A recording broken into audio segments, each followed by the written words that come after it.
kimay Somaliland waan idi salaamay Somaliland hore u soconayaan Somaliland sanada wada xusayo Somaliland 18 kimay Somaliland waan idi salaamay Somaliland hore u soconayaan Somaliland Somaliland Somaliland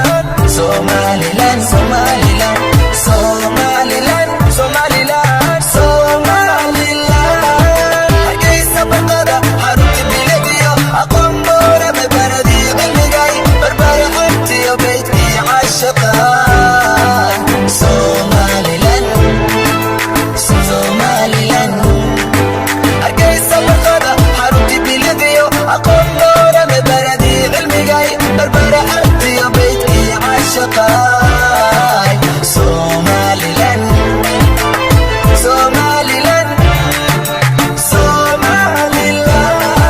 bartii ficilkay burcooya halgamay nabada baarta baqcadii hanatay baashalaaskiyo xaruntii boqorkay Somaliland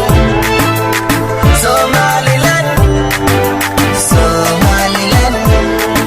bartii ficilkay burcooya halgamay nabada baarta baqcadii hanatay baashalaaskiyo xaruntii boqorkay Somaliland